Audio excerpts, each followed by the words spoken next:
ಸ್ನೇಹಿತರೆ, ಮೀಡಿಯಾ ಮಾಸ್ಟರ್ಸ್ಗೆ ಸ್ವಾಗತ ಸುಸ್ವಾಗತ. ಗೆಳೆಯರೆ, ಪ್ರಧಾನಿ ನರೇಂದ್ರ ಮೋದಿ ಹಾಗೂ ಡೊನಾಲ್ಡ್ ಟ್ರಂಪ್ ನಡುವಿನ ಮಾತುಕತೆ ಹಾಗೂ ಸ್ನೇಹ ಭಾರತವನ್ನ ಈಗ ಅಡಕತ್ತರಿಯಲ್ಲಿ ಸಿಲುಕಿಸ್ತಾ ಇದೆಯಾ ಅಥವಾ ಭಾರತಕ್ಕೊಂದು ದೊಡ್ಡ ಶಕ್ತಿಯನ್ನು ತಂದು ಕೊಡ್ತಾ ಇದೆಯಾ ಅನ್ನೋ ಪ್ರಶ್ನೆಗೆ ಉತ್ತರ ಹುಡುಕೋದು ಸ್ವಲ್ಪ ಕಷ್ಟ ಅನ್ನಿಸಬಹುದು. ಯಾಕೆಂದ್ರೆ ಈಗ ಭಾರತದ ಪರಿಸ್ಥಿತಿ ಹೆಂಗಿದೆ ಅಂದ್ರೆ ಇತ್ತ ಅಮೆರಿಕಾನೂ ಬಿಡೋದಕ್ಕಾಗ್ತಾ ಇಲ್ಲ, ಅತ್ತ ರಷ್ಯಾನ ತೊರೆಯೋ ಹಾಗೂ ಇಲ್ಲ. ಈ ಸಂದರ್ಭದಲ್ಲಿ ಭಾರತೀಯ ವಾಯುಪಡೆಗೆ 5th ಜನರೇಷನ್ ಯುದ್ಧ ವಿಮಾನಗಳ ಖರೀದಿಯ ಮಾತುಕತೆಗಳು ಆರಂಭ ಆಗಿವೆ. ಅಮೆರಿಕ ನಮ್ಮ F-35 ಅನ್ನ ತಗೊಳ್ಳಿ ಅಂತಂದ್ರೆ, ಮತ್ತೊಂದು ಕಡೆ ರಷ್ಯಾ ಅಮೆರಿಕಾದ ವಿಮಾನಗಳಿಗಿಂತಲೂ ಬಲಿಷ್ಠವಾದ ವಿಮಾನವನ್ನ ನಾವು ನಿಮಗೆ ಅವರಿಗಿಂತ ಕಡಿಮೆ ರೇಟಿಗೆ ಕೊಡ್ತೀವಿ, ನಮ್ಮ ವಿಮಾನವನ್ನ ತಗೊಳ್ಳಿ ಅಂತ ಹೇಳ್ತಾ ಇದೆ. ಸದ್ಯಕ್ಕೀಗ ಭಾರತ ಇಬ್ಬರನ್ನೂ ಸಮಾಧಾನ ಮಾಡಬೇಕಾದ ಅನಿವಾರ್ಯತೆಗೆ ಬೀಳುತ್ತೆ. ಇಲ್ಲಿ ಅಮೆರಿಕಾನ ಕಳ್ಕೊಂಡ್ರೆ ಭಾರತದ ಭವಿಷ್ಯ ಮಂಕಾಗುತ್ತೆ. ಹಾಗಂತ ಅಮೆರಿಕಾನೇ ನಂಬಿಕೊಂಡು ರಷ್ಯಾನ ಕೈ ಬಿಟ್ರೆ ಆಪ್ತ ಮಿತ್ರನೊಬ್ಬನನ್ನ ದೂರ ತಳೆದಂತಾಗುತ್ತೆ ಮತ್ತು ಏಷ್ಯಾದಲ್ಲಿ ಭಾರತದ ಶತ್ರುಗಳಿಗೆ ಮತ್ತೊಂದು ಅವಕಾಶವನ್ನು ಕೊಟ್ಟ ಹಾಗಾಗುತ್ತೆ. ಹಾಗಾದ್ರೆ ಏನಿದು ವಿಮಾನ ಖರೀದಿಯ ಸಮಸ್ಯೆ? ಈ ಎರಡು ಯುದ್ಧ ವಿಮಾನಗಳ ಶಕ್ತಿ ಏನು, ಅವುಗಳ ನಡುವಿನ ವ್ಯತ್ಯಾಸ ಏನು ಅನ್ನೋದರ ಬಗ್ಗೆ ಒಂದಷ್ಟು ಮಾಹಿತಿಯನ್ನ ನಾವಿಲ್ಲಿ ನೋಡೋಣ.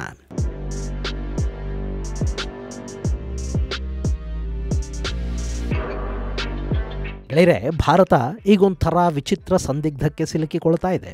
ಒಂದು ಕಡೆ ಭಾರತಕ್ಕೆ 5th ಜನರೇಷನ್ ಏರ್ಕ್ರಾಫ್ಟ್ಗಳ ಆಫರ್ ಬರ್ತಾ ಇದೆ ಅನ್ನೋದು ಖುಷಿ ಆದ್ರೆ, ಮತ್ತೊಂದು ಕಡೆ ಯಾವುದನ್ನ ತಗೋಬೇಕು ಅನ್ನೋ ಜಿಜ್ಞಾಸೆ ಕೂಡ ಇಲ್ಲಿದೆ. ಅದಕ್ಕೆ ಕಾರಣ ಆಗ್ತಾ ಇರೋದು ರಷ್ಯಾ ಮತ್ತು ಅಮೆರಿಕ ಎರಡರ ಜೊತೆಗೂ ಭಾರತ ಹೊಂದಿರೋ ಸ್ನೇಹ. ಇಷ್ಟು ದಿನ ಭಾರತ ಈ ಎರಡೂ ಶಕ್ತಿಗಳನ್ನ ಸಮಾನಾಂತರವಾಗಿ ನಿಭಾಯಿಸಿಕೊಂಡು ಬರ್ತಾ ಇತ್ತು. ಆದ್ರೆ ಇತ್ತೀಚೆಗೆ ಅಮೆರಿಕ ಭಾರತಕ್ಕೆ ಸ್ವಲ್ಪ ಹೆಚ್ಚೇ ಹತ್ತಿರ ಆಗೋದಕ್ಕೆ ಮುಂದಾಗ್ತಾ ಇದೆ. ರಷ್ಯಾನ ಭಾರತದಿಂದ ದೂರ ಮಾಡೋದಕ್ಕೆ ಬೇಕಾದ ಎಲ್ಲ ಪ್ರಯತ್ನಗಳನ್ನ ಅಮೆರಿಕ ನಿರಂತರವಾಗಿ ಮಾಡ್ತಾ ಇದೆ. ಆದ್ರೆ ಭಾರತ ಇಲ್ಲಿ ಅಮೆರಿಕಾನ್ ನಂಬಿಕೊಂಡು ಹತ್ತಿರದಲ್ಲಿರೋ ಆಪ್ತ ಮಿತ್ರ ರಷ್ಯಾನ ದೂರ ತಳ್ಳೋದಕ್ಕೆ ಸಾಧ್ಯ ಆಗ್ತಿಲ್ಲ. ಇವತ್ತು ಭಾರತದ ಆಯುಧ ಭಂಡಾರ ಇದೆಯಲ್ಲ, ಅದರಲ್ಲಿ ಬಹುಪಾಲು ರಷ್ಯಾದ ಆಯುಧಗಳೇ ಇವೆ. ನಮ್ಮಲ್ಲಿ ರಷ್ಯಾದ ಮಿಗ್ ಯುದ್ಧ ವಿಮಾನಗಳಿವೆ, ಸುಖಾಯಿಗಳಿವೆ, S-400 ಏರ್ ಡಿಫೆನ್ಸ್ ಸಿಸ್ಟಮ್ ಇದೆ, AK ರೈಫಲ್ಗಳು, ಟ್ಯಾಂಕುಗಳು, MBRLಗಳು, ಹೀಗೆ ರಕ್ಷಣಾ ವಲಯಕ್ಕೆ ಬೇಕಿರೋ ಸಾಕಷ್ಟು ಆಯುಧಗಳನ್ನ ಭಾರತ ರಷ್ಯಾದಿಂದ ಆಮದು ಮಾಡಿಕೊಂಡಿದೆ. ಮತ್ತೆ ಕೆಲ ಆಯುಧಗಳನ್ನ ನಾವು ರಷ್ಯಾ ಜೊತೆ ಸೇರಿ ಭಾರತದಲ್ಲೇ ಜಂಟಿಯಾಗಿ ತಯಾರಿಯನ್ನೂ ಮಾಡ್ತಾ ಇದ್ದೀವಿ. ಯುದ್ಧ ವಿಮಾನಗಳ ತಯಾರಿಗೆ ರಷ್ಯಾದಿಂದ ನಾವು ಲೈಸೆನ್ಸ್ ಅನ್ನು ತಗೊಂಡಿದ್ದೀವಿ. ಇದು ಭಾರತ ಮತ್ತು ರಷ್ಯಾ ನಡುವಿನ ಸ್ನೇಹಕ್ಕೊಂದು ನಿದರ್ಶನ. ಇಂಥ ರಷ್ಯಾ ಈಗ ಭಾರತಕ್ಕೆ ಅತ್ಯಗತ್ಯವಾಗಿ ಬೇಕಾಗಿರುವ 5ನೇ ತಲೆಮಾರಿನ ಯುದ್ಧ ವಿಮಾನವನ್ನು ಕೊಡೋದಕ್ಕೆ ಮುಂದಾಗಿದೆ. ಹೀಗಾಗಿನೇ ಈ ಬಾರಿಯ ಏರ್ ಶೋನಲ್ಲಿ ತನ್ನ ಬತ್ತಳಿಕೆಯ ಮಹಾಸ್ತ್ರವಾಗಿರುವ ಸುಖಾಯ್ 57 ಅನ್ನ ಪ್ರದರ್ಶನ ಕೂಡ ಮಾಡಿದೆ. ಏರ್ ಶೋನಲ್ಲಿ ತನ್ನ ಚಾಕಚಕ್ಯತೆಯನ್ನು ಪ್ರದರ್ಶಿಸಿರುವ ಸುಖಾಯ್ Su-57 ಭಾರತದ ಗಮನವನ್ನು ಸೆಳೆದಿದೆ.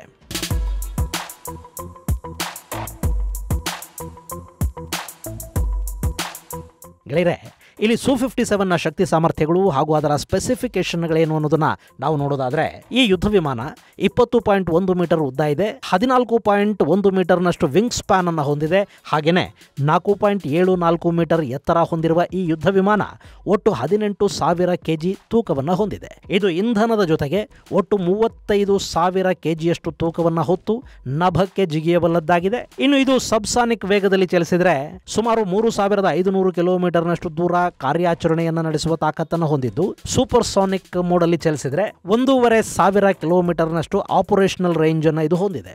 ಇನ್ನು ಈ ವಿಮಾನ 20,000 ಮೀಟರ್ ಮೇಲಕ್ಕೆ ಹಾರಿ ಅಲ್ಲಿಂದ ಕೂಡ ದಾಳಿ ನಡೆಸುವ ಸಾಮರ್ಥ್ಯವನ್ನು ಹೊಂದಿದೆ. ಇದರಲ್ಲಿ ಅತ್ಯುತ್ತಮವಾದ ರಡಾರ್ ವ್ಯವಸ್ಥೆಯನ್ನು ಕೊಡಲಾಗಿದೆ.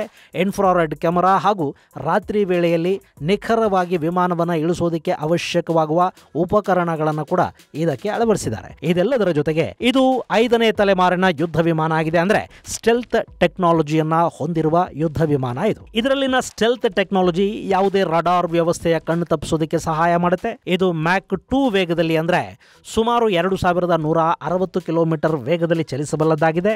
ಹಾಗೇನೆ ಈ ಯುದ್ಧ ವಿಮಾನದಲ್ಲಿ ಒಟ್ಟು 12 ಹಾರ್ಡ್ ಪಾಯಿಂಟ್ಗಳಿದ್ದು 2 ಡ್ರಾಪ್ ಟ್ಯಾಂಕ್ಗಳ ಜೊತೆಗೆ 10 ಆಯುಧಗಳನ್ನ ಇದು ಹೊತ್ತೊಯ್ಯಬಲ್ಲದಾಗಿದೆ. ಅದರಲ್ಲಿ 30mm ರೈಫಲ್ ಗನ್ ಅನ್ನು ಅಳವಡಿಸೋದಕ್ಕೆ ಸಾಧ್ಯ ಆಗುತ್ತೆ.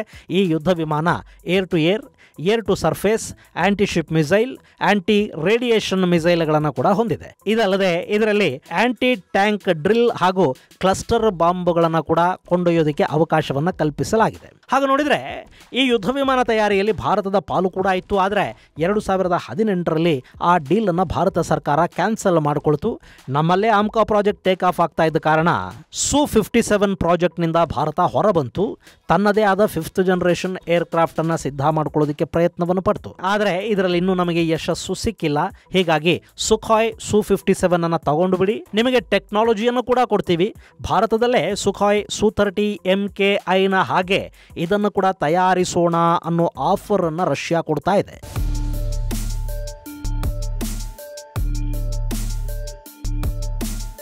ಗೆಳೆಯರೆ, ಇಲ್ಲಿ Su-57 ಅನ್ನು ಭಾರತದಲ್ಲಿ ತಯಾರು ಮಾಡೋದಕ್ಕೆ ರಷ್ಯಾ ಈ ಹಿಂದಿನ ಯುದ್ಧ ವಿಮಾನಗಳಿಗೆ ಕೊಟ್ಟ ಹಾಗೆ ಲೈಸೆನ್ಸ್ ಅನ್ನು ಕೊಡುತ್ತಾ ಅಥವಾ ತಂತ್ರಜ್ಞಾನವನ್ನೇ ಭಾರತದ ಜೊತೆ ಹಂಚಿಕೊಳ್ಳುತ್ತಾ ಅನ್ನೋದ್ರ ಬಗ್ಗೆ ಇನ್ನೂ ಕೂಡ ಖಚಿತವಾಗಬೇಕಾಗಿದೆ. ಯಾಕೆಂದ್ರೆ ತಂತ್ರಜ್ಞಾನ ಹಂಚಿಕೆ ಅಂದ್ರೆ ಯಾವ್ಯಾವ ತಂತ್ರಜ್ಞಾನವನ್ನು ರಷ್ಯಾ ಭಾರತದ ಜೊತೆ ಹಂಚಿಕೊಳ್ಳುತ್ತೆ, ಎಷ್ಟು ಪ್ರಮಾಣದಲ್ಲಿ ಯುದ್ಧ ವಿಮಾನದ ಉಪಕರಣಗಳನ್ನು ಭಾರತದಲ್ಲೇ ತಯಾರು ಮಾಡೋದಕ್ಕೆ ಸಾಧ್ಯ ಆಗುತ್ತೆ ಮತ್ತು ಯಾವ ಉಪಕರಣಗಳನ್ನು ನಾವು ರಷ್ಯಾದಿಂದಲೇ ಆಮದು ಮಾಡ್ಕೋಬೇಕಾಗಿ ಬರುತ್ತೆ. ಈ ಯುದ್ಧ ವಿಮಾನಕ್ಕೆ ಬಳಕೆಯಾಗುವ ಇಂಜಿನ್ ತಂತ್ರಜ್ಞಾನವನ್ನ ರಷ್ಯಾ ಭಾರತದ ಜೊತೆ ಹಂಚಿಕೊಳ್ಳುತ್ತಾ ಈ ಬಗ್ಗೆ ಇನ್ನೂ ಸಾಕಷ್ಟು ಪ್ರಶ್ನೆಗಳು ಹಾಗೆ ಉಳಿದಿವೆ. ಅದರ ಚರ್ಚೆ ಕೂಡ ನಡೀಬೇಕಿದೆ. ಇನ್ನು ಇಲ್ಲಿ ಭಾರತ ಮತ್ತು ರಷ್ಯಾದ ನಡುವಿನ ಸ್ನೇಹ ಇದೆಯಲ್ಲ, ಅದು ವ್ಯವಹಾರಕ್ಕಿಂತ ತುಂಬಾ ದೊಡ್ಡದಾಗಿರುವುದರಿಂದ ಈ ಯುದ್ಧ ವಿಮಾನಗಳು ನಮಗೆ ಬೇಕು ಅಂದ್ರೆ ಖಂಡಿತ ಅವು ಸಿಗೋದ್ರಲ್ಲಿ ಅನುಮಾನ ಇಲ್ಲ. ಆದರೆ ಇದೇ ಸಮಯದಲ್ಲಿ ರಷ್ಯಾಗೆ ಚೆಕ್ ಮಟ್ ಇಡ್ತಾ ಇರೋದು ಅಮೆರಿಕ.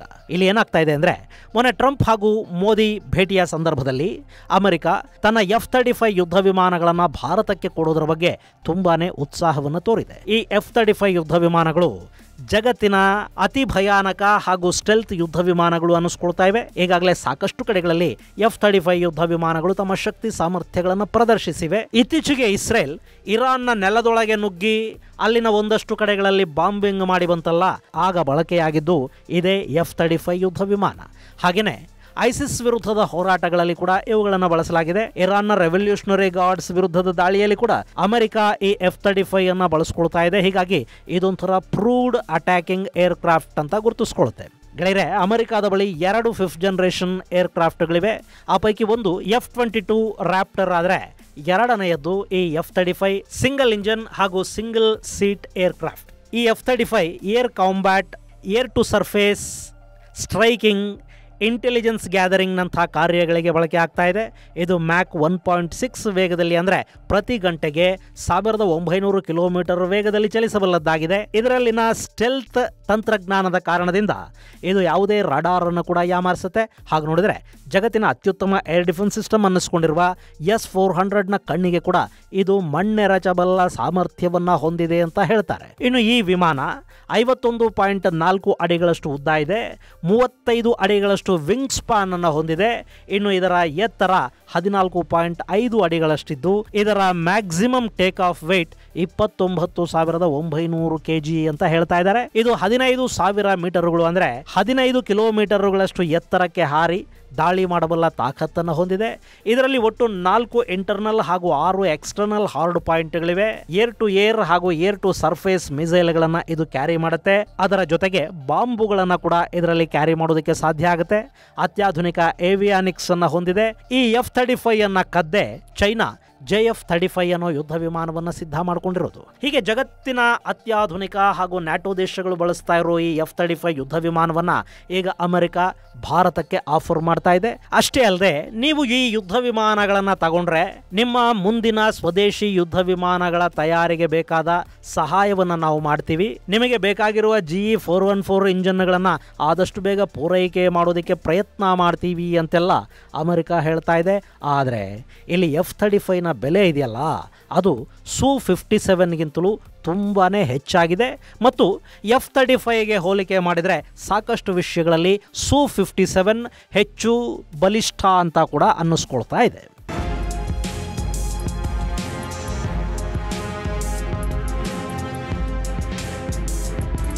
ಇಲ್ಲಿ Su-57 ಇದೆಯಲ್ಲ, ಇದರ ಬೆಲೆ $40 ಮಿಲಿಯನ್ ಒಂದು F-35ನ ಬೆಲೆ 80ರಿಂದ 110 ಮಿಲಿಯನ್ ಡಾಲರ್ಗಳಷ್ಟಾಗತ್ತೆ.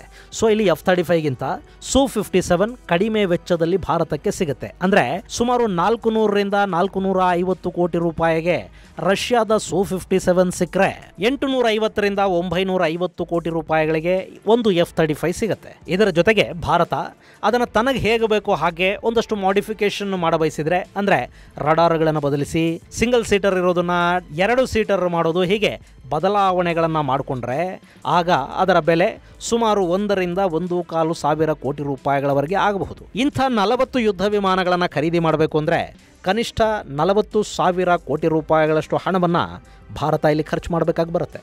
ಇನ್ನು ಇಲ್ಲಿ Su-57 ಕಡಿಮೆ ಬೆಲೆಗೆ ಸಿಗುತ್ತಲ್ಲ, ಅದನ್ನೇ ತಗೊಂಡ್ರಾಯ್ತು.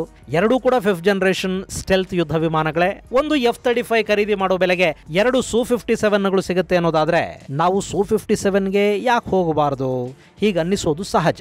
ಆದರೆ Su-57 ಅನ್ನೋದು ಕಳೆದ ವರ್ಷವಷ್ಟೇ ರಷ್ಯಾದ ಸೇನೆಗೆ ಸೇರ್ಪಡೆಯಾಗಿದೆ.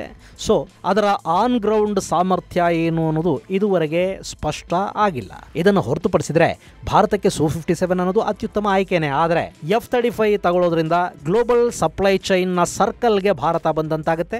ಒಂದು ವೇಳೆ ಅಗತ್ಯ ಸಂದರ್ಭದಲ್ಲಿ ಯುದ್ಧ ವಿಮಾನಗಳು ಬೇಕು ಅಂದಾಗ ಭಾರತ ಇಸ್ರೇಲ್ನಂಥ ತನ್ನ ಮಿತ್ರ ರಾಷ್ಟ್ರಗಳಿಂದ ಕೂಡ ಈ ಯುದ್ಧ ವಿಮಾನಗಳನ್ನು ತರಿಸ್ಕೊಳ್ಳೋದಕ್ಕೆ ಅಥವಾ ಸೆಕೆಂಡ್ ಹ್ಯಾಂಡ್ ಯುದ್ಧ ವಿಮಾನಗಳನ್ನು ಖರೀದಿ ಮಾಡೋದಕ್ಕೆ ಸಾಧ್ಯ ಆಗುತ್ತೆ. ಕಳೆದ ಬಾರಿ ಭಾರತ ಮತ್ತು ಚೈನಾ ಗಡಿ ಸಂಘರ್ಷದ ಸಮಯದಲ್ಲಿ ರಷ್ಯಾದಿಂದ Su-30 ಯುದ್ಧ ವಿಮಾನಗಳನ್ನು ಭಾರತ ತರಿಸ್ಕೊಳ್ತು. ಅದೇ ರೀತಿ F-35 ಅನ್ನು ಕೂಡ ತನ್ನ ಮಿತ್ರ ರಾಷ್ಟ್ರಗಳಿಂದ ಖರೀದಿ ಮಾಡೋದಕ್ಕೆ ತರಿಸಿಕೊಳ್ಳೋದಕ್ಕೆ ಭಾರತಕ್ಕೆ ಅವಕಾಶಗಳು ಹೆಚ್ಚಿರುತ್ತವೆ. ಇದರಿಂದ ಅತ್ಯಗತ್ಯ ಸಂದರ್ಭದಲ್ಲಿ ಯುದ್ಧ ವಿಮಾನಗಳ ಕೊರತೆ ಉಂಟಾಗೋದಿಲ್ಲ. ಯಾಕೆಂದರೆ F-35 ಅನ್ನೋದು ಈಗಾಗಲೇ ಜಗತ್ತಿನ ನಾನಾ ದೇಶಗಳಲ್ಲಿದೆ ಮತ್ತು ಅಮೆರಿಕಾದ ಬಹುತೇಕ ಮಿತ್ರ ದೇಶಗಳು, ನ್ಯಾಟೋ ದೇಶಗಳು F-35 ಅನ್ನು ಬಳಸ್ತಾ ಇವೆ.